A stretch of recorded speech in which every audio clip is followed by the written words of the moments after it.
سلام. خبرهای مهم رادیوی آزادی را از روز دوشنبه 5 ژانویه سال 2015 من خیرمون بقازاده تقدیم میکنم. حکومت تاجیکستان در فکر تهیه کنسپسیون مبارزه با افراطگرایی و تندگرایی است که قرار است در 6 ماه دیگر قبول شود. در این باره روز 5 ژانویه در یک ملاقات با خبرنگاران رئیس مرکز تحقیقات استراتژی خدایبردی خالق نظرزاده خبر داد و گفت چون این تصمیم در شرایط افزایش نیگرانی‌ها از تمایل‌های افراطگرایانه در میان جوانان تاجیک، سفر شهروندان به جنگ‌های خارجی و هم تهدیدهای امنیتی به منطقه گرفته شده است. رهبر مرکز تحقیقات استراتژی نزد پرزیدنت تاجیکستان اینچنین به میتینگی برگزار نشده گروه 24 اشاره نمود و گفت این افراد بازیچه دست ابرقدرت‌های هستند که می‌خواهند امنیت منطقه را به هم زنند.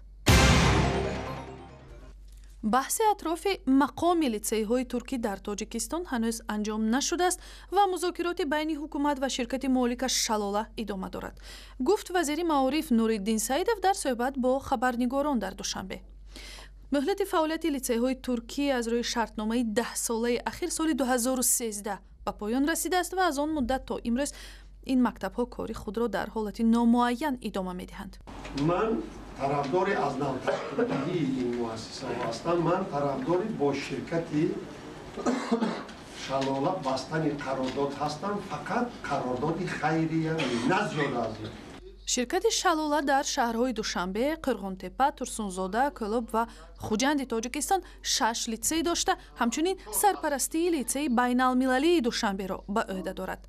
در آغاز فعالیت سال 1993 کار این لیسه ها خیریوی بود.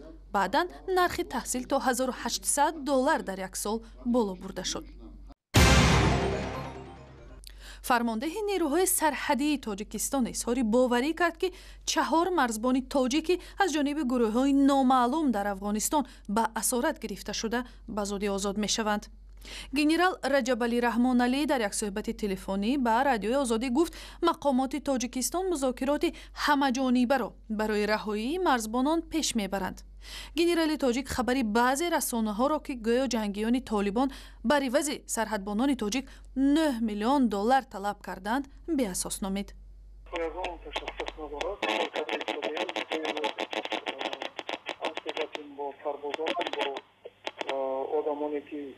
همونجا بگیم که راهبران است باید که روزهای نزدیک حل شود مکه باید که برکت. گروه مرزبانان شام 19 دکبر در مرز ناحیه قمسنگیر تاجیکستان و ولسوالی امام صاحب افغانستان به اسارت گرفته شدند. دادگاه ناحیه فردوسی قرار کرد که $22,000 مبلغ از منزل وکیل دفاع شهرت قدرتوف مصادره شده برای پرداخت جبران ضرر معنوی ماهیره بابارجبova روانه می شود. این جوان زن سال 2013 صاحبکار زید سعیدov را در تجاوز به ناموس و وکیل دفاع شهرت قدرتوف را در پست زدن شأن و شرفش متهم کرد. بعداً سنجش بی‌طرفانه دینکه طفل ادعای بابارجبova را درباره پدر فرزندش بودن زید سعیدov این کار کرد، ولی در دعوای بعدی این زن وکیل دفاع شهرت قدرتوف در آن متهم شد که تلفنی این زن را تحقیر کرده است. رحمت الله زویرов وکیل شهرت قدرتوف نیت دارد از بالای حکم دادگاه به دادگاه زینه بالایی شکایت کند.